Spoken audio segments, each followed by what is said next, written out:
Doctor APJ Abdul Kalam যখন ছাত্র অবস্থায় ছিলেন, তো স্কুলে তার সায়েন্সের টিচার একদিন তাকে তার বাড়িতে খাবারের নেমন্তন্ন করেছিলেন। তো ডক্টর কালাম যখন স্যারের বাড়িতে খেতে গেছিলেন, তো স্যার ছিলেন ব্রাহ্মণ। তো ব্রাহ্মণের মানে স্যারের যে স্ত্রী, তিনি প্রচণ্ড রেগে গেলেন। মানে একজন মুসলিম ছেলে বাড়িতে খাবারের নেমন্তন্ন করেছে, সেটা তিনি ভাবতেই পারছেন না। তো কোনোভাবেই তিনি স্বাভাবিকভাবে ওই ডক্টর কালামকে খেতেই দেবেন না।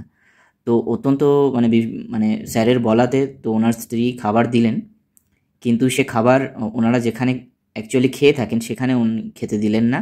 বাইরে একটা জায়গায় খাবারের ব্যবস্থা হলো। তো সেখানে ডক্টর কালাম মাটিতে বসে খাচ্ছেন, এবং সায়েন্সের টিচার যিনি, তিনি সেটাতে একেবারে রেগে গেলেন না, এবং ওয়াইফের আচরণে মানে তাকে কিছু কটু কথাও বললেন না। তিনি চুপচাপ গিয়ে ডক্টর কালামের পাশে মাটিতে বসে তিনিও খেতে শুরু করলেন। তো এভাবে খাওয়া দাওয়া কমপ্লিট হলো। তারপরে ডক্টর কালাম ভাবছেন যে এমন কি তিনি করেছেন যে তাতে তার স্যারের যে স্ত্রী তাকে এরকম ব্যবহার করলেন।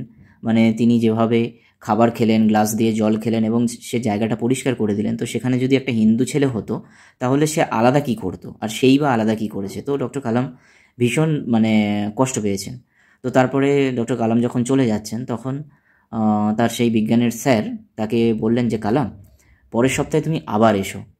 তো পরের সপ্তাহে আবার আসার মানে নেমন্তন্নের কথা শুনে ডক্টর কালাম মানে প্রচণ্ড মানে একটু হয়ে গেছে।